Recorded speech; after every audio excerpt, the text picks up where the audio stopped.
प्यारे विद्यार्थियों, आपका मित्तल इंग्लिश क्लासेस में स्वागत है। आज हमारा ट्रांसफॉर्मेशन का सेकंड डे है।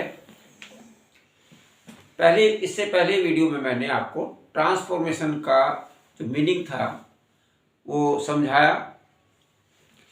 ट्रांसफॉर्मेशन का अर्थ एक बार हम पुनः आपको बताते हैं कि ट्रांसफॉर्मेशन हमारे दो शब्दों से मिला है, ट्रांस प्लस फॉर्मेशन। इसमें हमारे वाक्य की रचना में परिवर्तन करना होता है, उसके भाव या अर्थ को बिना बदले हुए। तो ज़्यादा समय न लेते हुए आज हम सीधे चेंजिंग की ओर चलते हैं। सबसे पहला हमने जो आपको बताया था पार्ट, उसमें है रिमूवल ऑफ एडवर्ब टू, अर्थात रिमूव टू करना। रिमूव टू ये वेरी इंपॉर्टेंट चैप्टर है। ये बच्चों को आना चाहिए क्योंकि ये बोर्ड परीक्षाओं में बहुत बार पूछा जाता है। सबसे पहले हम रिमूव टू करना सीखते हैं। इसमें तीन तरह के वाक्य हो सकते हैं रिमूव टू वाले वाक्यों में। वो हम आपको तीनों तरह के वाक्य समझाने का प्रयास करेंगे। आप देखिए, समझिए। नंबर 1, पहले हम सेंटेंस की ओर चलते हैं। अगर हमारा वाक्य आया he was too fat to run fast, और इसके ब्रैकेट में लिख दिया हमने रिमूव टू। अब इस प्रकार का सेंटेंस हमारे बोर्ड के एग्जाम में आया। तो आपको क्या करना है कि इस वाक्य में से यहां जो टू है, इस टू को हटाना है और इस वाक्य को दोबारा बनाना है। टू हटाना है, लेकिन उसका मीनिंग चेंज नहीं होना चाहिए, ये बात ध्यान रखना है। ये वाक्य सिंपल सेंटेंस है। सबसे पहले जानते हैं कि टू क्या होता है। टू हमारा एडवर्ब है। इस टू एडवर्ब का मीनिंग होता है वेरी, बहुत। बहुत के लिए प्रयोग किया जाता है, चाहे वो अच्छे सेंस में हो चाहे वो बुरे सेंस में हो, लेकिन यहाँ पर टू का मीनिंग जो होता है वो होता है बहुत, वेरी। एक टू यहाँ पर ये आया है हमारा टू रन। यहाँ पर ये टू रन जो है इन्फिनिटिव है। ये टू इसके साथ कॉम्बिनेशन में है। अब हम इन दोनों को ही चेंज करेंगे। हालांकि यहां लिखा रिमूव टू, ये टू हटाओ, परंतु इस टू को हटाने के लिए इस टू को भी परिवर्तित करना पड़ेगा। अब देखते हैं इसमें क्या क्या परिवर्तन होते हैं। सबसे पहले इस वर्ब को ध्यान देते हैं कि ये प्रेजेंट में है या पास्ट में है। ये पास्ट में है, ये पास्ट का वाक्य है। इस टू के स्थान पर हम सो का प्रयोग करेंगे। क्या लगाना है? सो। और सो के बाद ये एडजेक्टिव जो है हमारा, यहां पर कोई ना कोई एडजेक्टिव होगा। ये एडजेक्टिव एज इट इज रहेगा। यहां पर ये वाक्य इतना चूकातू रहेगा। यहां टू के स्थान पर सो आ जाएगा। इस एडजेक्टिव को फैट को चूकातू रखेंगे। और ये जो टू है, अब इसके बाद, इस एडजेक्टिव के बाद हमें कोई ना कोई सब्जेक्ट इसका पुनः लगाना पड़ेगा। और इस टू को हम कैन नॉट या कुड नॉट में इस टेंस के अनुसार चेंज कर देंगे। यहां पर ये टेंस पास्ट टेंस है, वाज है, तो यहां पर हम कुड नॉट का प्रयोग कर देंगे। इस टू को किस चीज में किया? कैन नॉट या कुड नॉट में। क्योंकि यहां पर वाज था, ये पास्ट टेंस का था, इस कारण हमने इसको कुड नॉट में चेंज कर दिया। आगे ये वर्ब है हमारी, P1 है, एज इट इज रहेगी, और फिर आगे का सेंटेंस हमारा एज। अब इस वाक्य को हम बनाना देखते हैं। ये सब्जेक्ट यहां पर ही था, ही रहेगा। He was so fat that, that अपनी तरफ से लगाएंगे हम यहां पर दैट। इस सब्जेक्ट से पहले हम यहां पर क्या लगाएंगे? दैट लगाएंगे। दैट, ये सब्जेक्ट, यहां पर एक ही आदमी है, ही है, तो इस ही को हम पुनः यहां रखेंगे। अगर यहां नाम होता, कोई लड़का होता, उसके स्थान पर ही, यहां लड़की होती उसके स्थान पर शी, तो इस यहां पर जो कर्ता होगा उसी का प्रोनाउन यहां पर हम दोबारा कर्ता के रूप में रखेंगे। दैट ही कुड नॉट, क्यों लगाया हमने कुड नॉट? कुड नॉट इसलिए लगाया क्योंकि यहां पर वाज था। आगे कुड नॉट, यहां पर वर्ब की फर्स्ट फॉर्म जो कि आएगी, और ये रन यहां पर फास्ट। अब ये देखिए वाक्य हमारा तैयार हो गया कि he was so fat that he could not run. तो हमने क्या किया कि इस वर्ब को एज इट इज रखा, इस टू को हमने सो में चेंज कर दिया, ये एडजेक्टिव जो पात्र रखा हमने, एडजेक्टिव के बाद कोई सब्जेक्ट हम दैट लगाएंगे, दैट के बाद ये सब्जेक्ट जो है यहां पर जो कर्ता आया हुआ है उसी का प्रोनाउन होगा, वही कर्ता पुनः रिपीट होगा, तब हमारा एक कुड नॉट, क्योंकि ये अलग क्लॉज होगी, ये अलग क्लॉज होगी। हमारी दैट लगाने के बाद हमारी दोनों क्लॉज अलग अलग हो जाती हैं, तो दोनों को सब्जेक्ट की आवश्यकता होती है, इसलिए ये सब्जेक्ट हमें जरूर लगाना पड़ेगा। उससे पहले दैट लगाएंगे, और ये यहाँ पर ये टू जो है, ये टू हमारा कैन नॉट या कुड नॉट,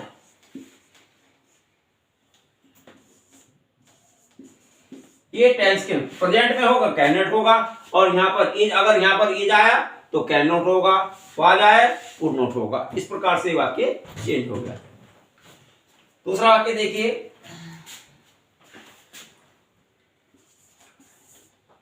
हमने कहा Ramu is too poor to buy a pen. Ramu इतना गरीब है कि पेन भी नहीं खरीद सकता, पेन खरीदने के लायक भी नहीं है। तो इस वाक्य को हम जब रिमूव टू करेंगे, यहां पर हम रिमूव टू करेंगे तो ऐसे लिखा हुआ आएगा वाक्य, तो इस वाक्य में से भी रिमूव टू करना है। अब ये ध्यान रखेंगे, यहाँ पर टेंस का कौन सा है, प्रेजेंट टेंस का है, इस टू को हम कैन नॉट में चेंज कर देंगे। यहाँ पर पुअर एडजेक्टिव है, एज इट इज रहेगा, टू को सो में चेंज कर देंगे, ये सो हो जाएगा। तो वाक्य कैसे बनेगा हमारा, रामू एज इट इज रखा, इज एज इट इज जो का त्यों, इस टू को हमने सो में परिवर्तित कर दिया, पुअर यहां पर एज इट इज। अब दैट लगाएंगे अपने तरफ से, ठीक है, और फिर हमारा सब्जेक्ट रामू है, नाम है, लड़के का नाम है, यहां पर प्रोनाउन आ जाएगा ही, यहां आ जाएगा कैन नॉट, इस टू को हम कैन नॉट में चेंज कर देंगे, और फिर बाय ए पेन, ये हमारा हो गया। अब मैं आपको कुछ महत्वपूर्ण बात और बताना चाह रहा हूं। ये वाक्य हमारा, अगर ये वाक्य हम देखें तो ये वाक्य सिंपल सेंटेंस है, क्योंकि यहां पर केवल एक वर्ब आई है, फाइनाइट वर्ब, और ये वाक्य हमारा कॉम्प्लेक्स सेंटेंस है, क्योंकि यहां पर दो वर्ब आ गई, एक ये वर्ब और एक ये वर्ब, तो दो वर्ब आ गई और दैट क्लॉज से शुरू हो गया, तो ये वाक्य कॉम्प्लेक्स हो गया। अगर ये कहा कि सिंपल को कॉम्प्लेक्स बनाओ, तब भी ये वाक्य चल जाएगा। इस वाक्य के रिमूव टू ना लिखकर यहां पर लिख दिया कॉम्प्लेक्स सेंटेंस बनाइए या निगेटिव सेंटेंस बनाइए।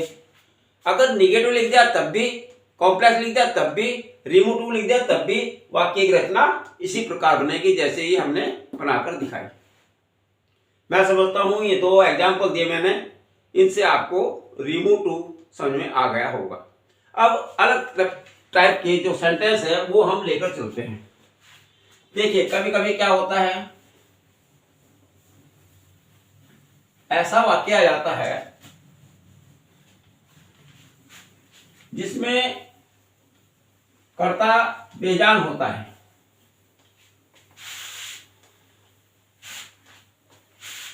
देखिए बी टाइप कैसा हो सकता है हमारा, दिमाग में कुछ हल्का चल रहा है।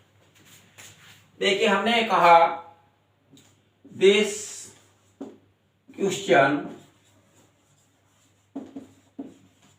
इज टू डिफिकल्ट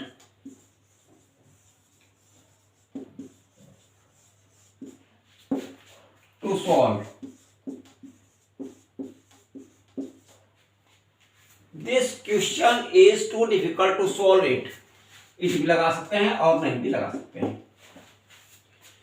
तो ये ऐसे वाक्य में इट आएगा, कहीं ना कहीं आएगा, क्योंकि ये इसमें कर्ता नहीं है, बेजान है, ये क्वेश्चन है, यहाँ कोई व्यक्ति नहीं है, ये प्रेजेंट टेंस का है, यहाँ पर टू आया है। आपको समझा दिया है, इस टू को हम सो में चेंज कर देंगे। टू को किस चीज में कन्वर्ट करेंगे? सो में। ये एडजेक्टिव है, कोई बात नहीं। अब यहाँ टू डिफिकल्ट टू सोल्व आया। टू सोल्व का मतलब इसको हम हल नहीं कर सकते। यह पर्सन इतना कठिन है कि सोल्व नहीं किया जा सकता, या सोल्व करने में बहुत कठिन है। अब क्या करेंगे हम इसको, कि इसकी सेंस बन रही है कि this question is so difficult. अब ऐसे लिखेंगे हम जो कहता हूं, दिस क्वेश्चन इज, यहां टू है, इसके स्थान पर सो कर देंगे। सो एडजेक्टिव जो का टू लगाएंगे, डिफिकल्ट। अब हमने इसके बाद दैट बताया था आपको, दैट जो का टू लगाएंगे यहां पर, दैट। अब यहां को, इस पर्सन को हम दो प्रकार से तैयार कर सकते हैं। यहां कर्ता नहीं है कोई, और ये क्वेश्चन है, तो इसको सोल्व करने वाला कोई ना कोई आदमी होगा, ह्यूमन बीइंग होगा। उसके लिए जब नाम नहीं देते तो उसका जो प्रोनाउन होता है वो होता है वन। यहां पर वन हम अपनी तरफ से लगाएंगे। यहां पर कोई भी सब्जेक्ट जो है वो अननोन है, लेकिन ह्यूमन बीइंग है, मानव है, इसलिए हमने उसका नाम नहीं है पता हमको। लेकिन ऐसे वाक्यों में जो हमारा प्रोनाउन होता है वो वन का प्रयोग किया जाता है। हमने वन लगाया। अब इस टू को हम कैन नॉट या कुड नॉट में यहां टेंस के अनुसार चेंज करेंगे। यहां इज आया तो यहां लिखेंगे कैन नॉट।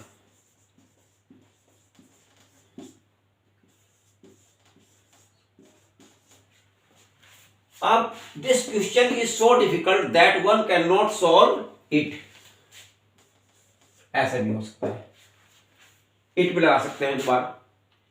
अब ये देखिए, ये वाक्य यहां पर जो सब्जेक्ट है वो वन है। यहां वन का मतलब कोई व्यक्ति। इस प्रश्न को हल करने के लिए कोई ना कोई सजीवी तो होगा, कोई ना कोई व्यक्ति तो होगा, कोई ना कोई छात्र तो होगा, बच्चा ही तो होगा, या कोई आदमी होगा। तो यहां पर उसका नाम नहीं है, तो उसके लिए उसका प्रोनाउन यहां पर वन लगाया। ऐसे वाक्यों में हमें वहां पर वन लगाना है। इसको हम दूसरी तरह से भी बना सकते हैं। यदि हमें यहां वन नहीं लगाना है तो इस वाक्य को हम पैसिव वॉइस में बनाएंगे। दैट जो का तो लगाएंगे यहां, that it can not be solve. ये यहां से, ये वाक्य यहां से ये परिवर्तित हो जाएगा, इट शुरू में आ जाएगा, it can not be solve. इसको सोल्व नहीं किया जा सकता। अब यहां पर सब्जेक्ट जो अननोन है वो छिप गया, लगाने की जरूरत नहीं वन। तो इस वाक्य को हम ऐसे भी बना सकते हैं। पूरा वाक्य कैसे लिखेंगे? दिस क्वेश्चन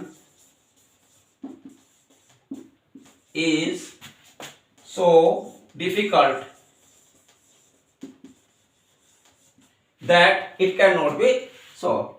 तो ये भी ठीक है, ये वाक्य ठीक है, ये वाक्य ठीक है। आप दोनों में से किसी प्रकार का वाक्य बना दोगे तो इसके हमारा रिमूव टू हो जाएगा।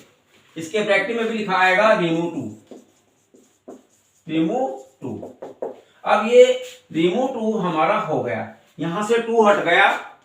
ये टू हमारा एडवर्ब है, ये टू हमारा इन्फिनेटिव है। इसको हटाने के लिए कैन नॉट या कुड नॉट का प्रयोग करेंगे, इसको हटाने के लिए सो का प्रयोग करेंगे, और ये दैट हमारा स्वयं लगाएंगे, क्योंकि ये नेक्स्ट क्लॉज बना रहे हैं। ये वाक्य कॉम्प्लेक्स बन जाता है, ये वाक्य सिंपल है। अगर सिंपल को कॉम्प्लेक्स में आया बनाने के लिए तब भी वाक्य ठीक, और अफर्मेटिव को निगेटिव में आया तब भी हमारा वाक्य सही। तो इस प्रकार से ये टाइप रहा सही। अब नेक्स्ट लेते हैं हम। यहां तक समझ में आ गया होगा आपके। अब मैं समझता हूं नेक्स्ट, और दिखाते हैं आपको। कभी कभी वाक्य में सिंगल टू आता है, जिसे एडवर्ब टू कहते हैं। जैसे हमने कहा सिंगल टू, उसमें टू नहीं आएगा, केवल एक ही टू होगा। जैसे हमने कहा कि this room is too dirty.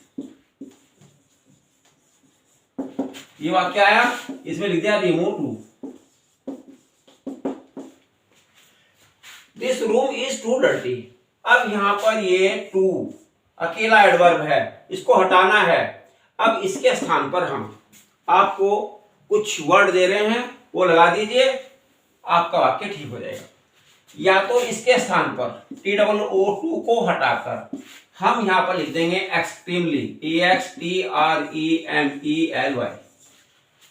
Extremely लिख दीजिए, वाक्य complete. This room is extremely dirty. या हमारा वेरी मच लिख दीजिए। ये वेरी मच थोड़ा सा अच्छा नहीं लगता, ये थोड़ा स्टैंडर्ड का वर्ड है हमारा, और वेरी मच चल जाएगा काम। अगर याद स्पेलिंग गलती होने की संभावना है तो ये भी लिख सकते हैं आप, लेकिन एक्सट्रीमली थोड़ा स्टैंडर्ड में आता है। हम इसके स्थान पर एक्सेसिवली भी लिख सकते हैं, लेकिन अगर दो ही याद कर लिया आपने, ये बहुत रहेंगे। दूसरी तरीके से ऐसे वाक्य बन सकते हैं, इसको हम लिख सकते हैं this room is extremely dirty. ये वाक्य हमारा बन गया। This room is very dirty, this room is extremely dirty. तो हम इस प्रकार से इस टू को हटाएंगे, क्योंकि यहाँ पर दूसरा जो टू था इंडिव वो नहीं है, केवल एक ही टू है, ये एडवर्ब एक है। इसको हम हटाने के लिए एक्सट्रीमली का प्रयोग कर देंगे, वाक्य हमारा बन जाएगा। बहुत आसान है। कभी कभी क्या करते हैं हम, दूसरा तरीका बताते हैं इसके लिए। हम इस वाक्य में बाद में जोड़ते हैं beyond the proper limit.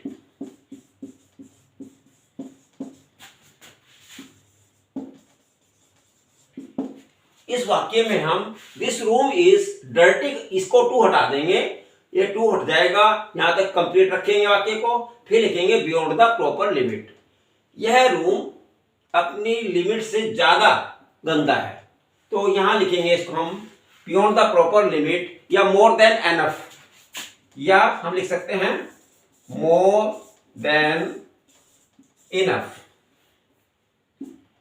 ENOUGH, more than enough. हम इन दोनों में से किसी भी फ्रेज का प्रयोग करके इस वाक्य को बना सकते हैं। कहाँ लगाएंगे हम, इस रिमूव टू में, यहाँ केवल टू हटाएंगे, ये सेंटेंस होगा। सेंटेंस के बाद में हम इन दोनों में से कोई सा भी एक फ्रेज को जोड़ देंगे, वाक्य हमारा बन जाएगा। देखिए किस प्रकार से हम लिखेंगे इसे, this room is dirty beyond the proper limit। समझ में आए, ये वाक्य समझ में आ गया आपके। दिस रूम इज डर्टी, यहां से हमें केवल ये एडवर्ब टू हटा दिया है हमने, वाक्य एज इट इज है, पूरा जो का त्यों है। इसके बाद में ये जोड़ दिया बियॉन्ड द प्रॉपर लिमिट, या अगर ये नहीं जोड़ना है तो इसके स्थान पर एक्सट्रीमली लगाएंगे। इस प्रकार से हमारा ये वाक्य कन्वर्ट हो जाएगा, रिमूव टू हो जाएगा। मैं समझता हूं ये टाइप भी आपके समझ में आ गया होगा, जिसमें केवल एक हमारा टू होता है, हमारा इसे टू इन्फिनिट वाला नहीं होता, केवल एडवर्ब टू होता है। उसको हटाकर हम एक्सट्रीम लगाएंगे, या वाक्य के बाद में बियॉन्ड द प्रॉपर। बियॉन्ड माने होता है परे, लिमिट से परे, लिमिट से ज्यादा, मोर देन एनफ, काफी। तो दोनों में से कोई सी भी रचना प्रयोग कर सकते हैं, लेकिन ये प्रचलित है, ज्यादा चलती है। ये लगा देंगे और ये हटा देंगे, या एक्सट्रीमली कर देंगे, कुछ नहीं करना, वाक्य कंप्लीट।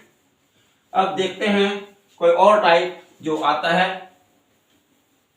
कभी कभी वाक्य में कुछ नए प्रकार के वाक्य आ जाते हैं, एग्जाम में नए प्रकार के वाक्य आ जाते हैं, जिनमें बच्चे थोड़ा सा कंफ्यूज हो जाते हैं। ऐसा वाक्य मैं बता रहा हूं, हमने कहा this phone is too expensive for me to purchase it.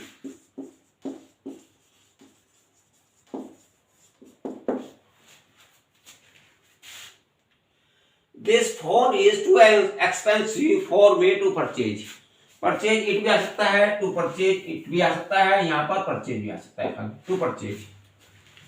अब इसमें आप ये देख रहे होंगे कि यहाँ पर एडवर्ब के बाद में for me का प्रयोग है। यहाँ पर for me के स्थान पर for us भी आ सकता है, for them भी आ सकता है,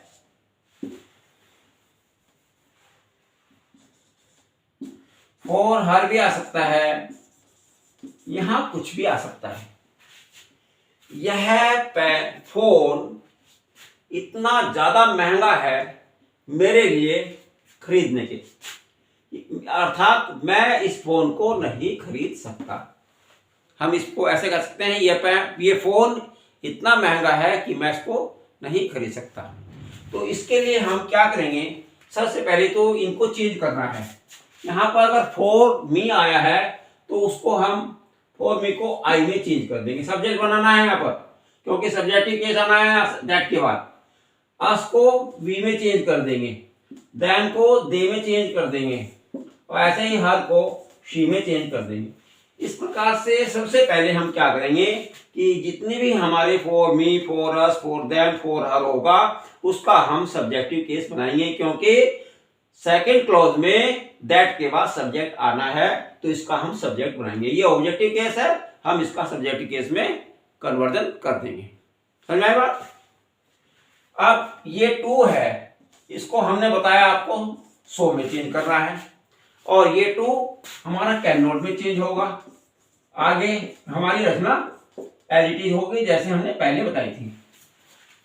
कैसे कहेंगे, this phone is so expensive that I cannot purchase, या I cannot purchase it, it भी लगा सकते हैं, नहीं है तो कोई बात नहीं, अंडरस्टूड है।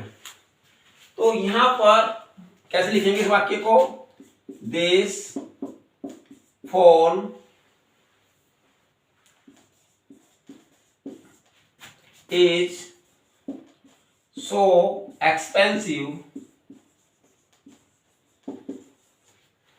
दैट, इसको हम मिटो रहे हैं,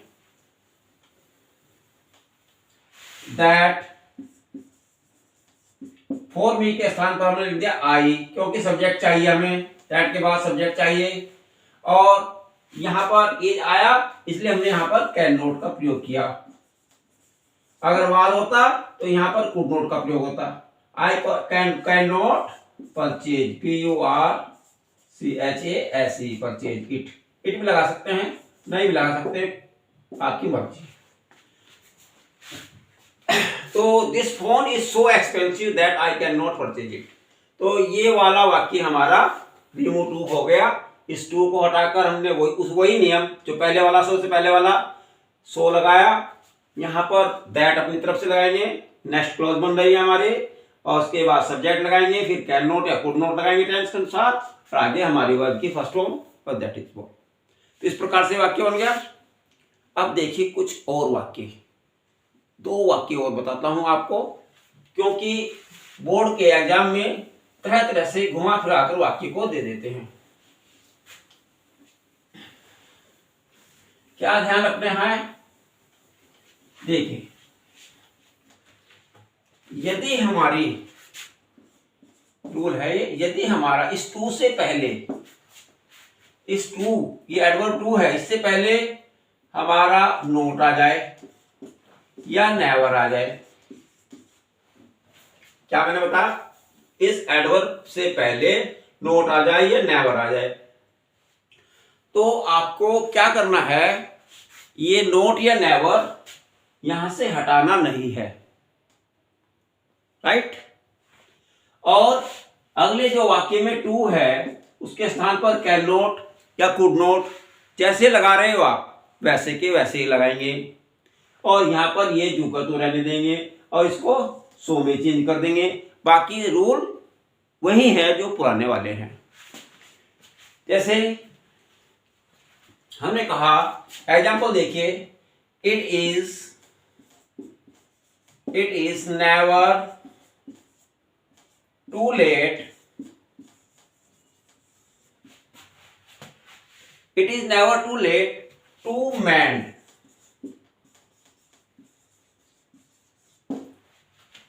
इसका अर्थ होता है इतनी भी देरी नहीं हुई कि सुधर नहीं सकते। नेवर टू लेट, नेवर आया नहीं हुई, नेवर माने कभी नहीं होता है, कभी इतनी देरी नहीं होती कि सुधरना मुश्किल हो, सुधरा ना जा सकता। तो अब इसको हम वाक्य कैसे लिखेंगे? इट इज नेवर, मैंने बताया नेवर या नोट जो का त्यों लगेगा और टू के स्थान पर सो लेट दैट। अब यहां पर भी सब्जेक्ट नहीं है, सब्जेक्ट अपनी तरफ से लगाना पड़ेगा। मैंने वही बताया आपको, अगर वहां पर हमारे किसी ह्यूमन बीइंग की आवश्यकता हो रही है तो सब्जेक्ट हम लगाएंगे वन, क्योंकि वन प्रोनाउन ऐसा है जो हम लगा सकते हैं। वन कैन नॉट मैन, ये हमारा वाक्य हो गया। इस वाक्य को ऐसे बनाना है, नेवर यहां से नहीं हटाना है, नोट होगा तब भी नहीं, नेवर होगा तब भी नहीं। इस टू से पहले अगर नेवर आया है, नोट आया है, ये वाली बात समझाना चाह रहा हूं आपको कि इस टू से पहले अगर नेवर आया है तो इस नेवर को एज इट इज रखेंगे और आगे का वाक्य हमारा वैसे ही बनेगा जैसे कि हमने पहले वाले आपको नियम बताए। ठीक, राइट। अब चलते हैं एक सेंटेंस और जो नए टाइप का है, क्योंकि कभी कभी कुछ छूटना नहीं चाहिए, एग्जाम की दृष्टिकोण से कुछ भी छूटना नहीं चाहिए, इसलिए मैं चाहता हूं आपको हर तरह का वाक्य कराया जाए। एक सेंटेंस ऐसा हो सकता है कि जहां हमारा टू होता है, इन्फिनिटिव, यदि इन्फिनिटिव टू से पहले नोट का प्रयोग होता है, इस टू से पहले नोट का प्रयोग हो रहा है, तो ये यहां बढ़िया चेंज है। ये वाली बात ध्यान रखनी है कि हमने कौन से टू से पहले करे हैं? Single to. इन्फिनिटिव से पहले यदि नोट है तो हम क्या करेंगे? यहां पर विल या वुड का प्रयोग करेंगे, विल या वुड का प्रयोग करेंगे। क्या लगाएंगे? विल या वुड। अब यहां पर नोट हटा देंगे, नोट हट जाएगा और विल या वुड होगा, उसके बाद V1 का प्रयोग करेंगे। ये वाली बात ध्यान रखनी है आपको, वेरी इंपॉर्टेंट बात है। एग्जाम्पल देखिए, द किंग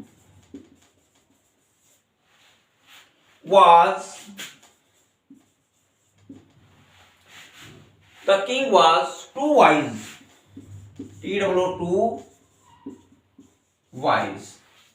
यहां तक तो वाक्य हमारा पहले जैसा ही। अब क्या क्या हमने यहां टू लगाना चाहिए था, अब लगा हुआ है नोट और to. Not to find out, not to find out the fault, FAULT, in the criminal।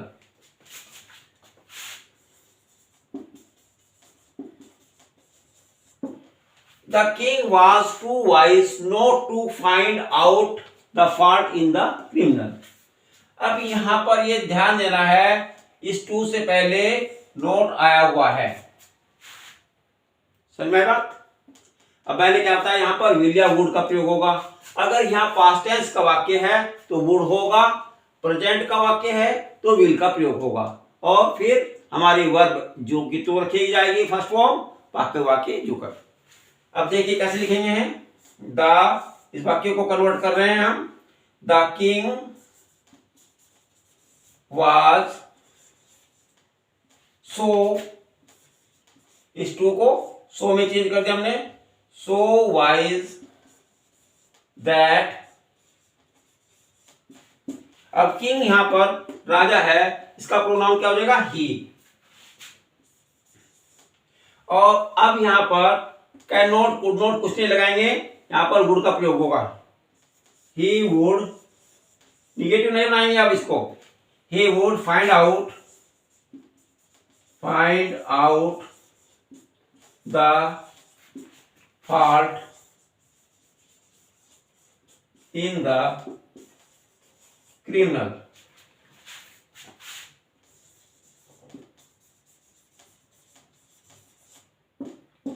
अब इस वाक्य में आपने देखा होगा कि यहां पर नोट टू आया है, ये वेरी इंपॉर्टेंट बात है। इस नोट टू को हमने विल या वुड में चेंज करना है।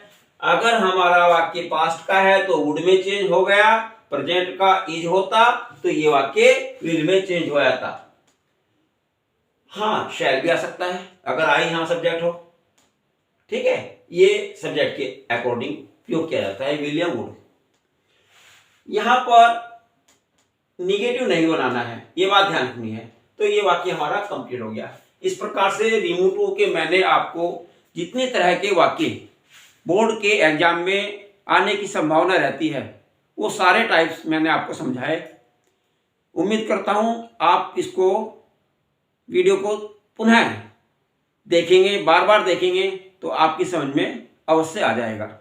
यदि फिर भी आपको कोई संशय हो तो आप मुझसे कांटेक्ट करके पूछ सकते हैं। सब बच्चों के पास कांटेक्ट नंबर है, आप मुझसे पूछ सकते हैं। या मैं आपको अपना ब्लॉग दूंगा, ब्लॉग पे भी आप जाकर ट्रांसफॉर्मेशन को पूरा देख सकते हैं। मेरे ब्लॉग का नाम है pcmittal.blogspot.com। आप गूगल पर जाकर वहाँ पे पूरा ट्रांसफॉर्मेशन का जो चैप्टर है उसको आप अच्छी तरह से पढ़ सकते हैं। धन्यवाद।